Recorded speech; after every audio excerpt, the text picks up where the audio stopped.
Race 4 on the Saturday card of the Breeders' Cup is the Filly Mare Sprint, a Grade 1 contest over 7 furlongs, and an open enough contest as well. Normally we're used to this being a bit more of a one-sided product, but not the case so far this year. Ways and Means is currently 5-2. Society is 7-2. Varva at 6-1. 7-1 Boutsilla. Zeitlos is 10-1. 12-1 and Bigger the rest. This is a fascinating contest, though. We've also got a couple of European horses in here. William Knight's got Frost at Dawn, who's currently 33-1. Pandora's Gift, an interesting runner for Stuart Williams. Didn't quite expect her to turn up here, but it's 40-1 with Umberto Rispoli on board. Frankie Dettori on board Frost at Dawn. But the Turf and Touchdowns podcast, having a look at the Filly Mare Sprint.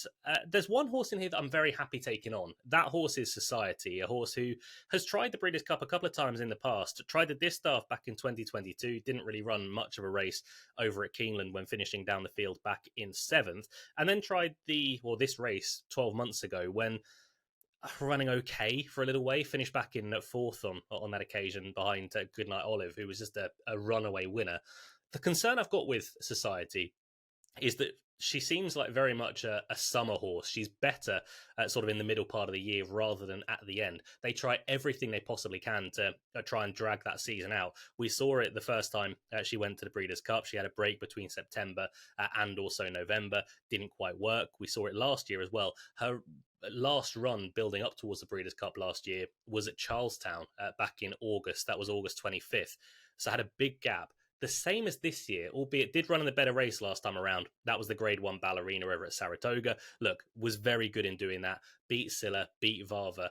If the same Society turns up, then sure, Society will go very, very close in this contest. But can she do it in the month of November? We'll see. I wouldn't be banking on that, especially when you get to Filly and Mares as well. They can be more temperamental on that side of things. So the start of this podcast is going to be very anti-Society rather than anything else.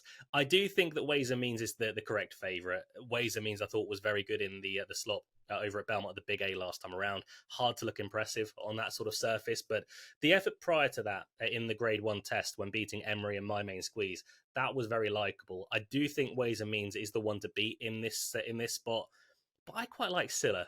From an each-way standpoint or win-play show standpoint, this horse has been remarkably consistent the entirety of the year. Look, was second behind Society last time around, has had that similar break through to the Breeders' Cup, as Society has had, was over at Del Mar the start prior to that when bumping into Adair Manor. Adair Manor was one of the leading horses over in California until injury took her to the sidelines. And then you look back earlier on in the year, was a winner of the Fleur de Lis when beating Shotgun Hottie, who's a useful horse back at Churchill Downs. I do think there's more to come from Silla, and her speed figures haven't been bad whatsoever. She ran a 96 last time over when behind Society.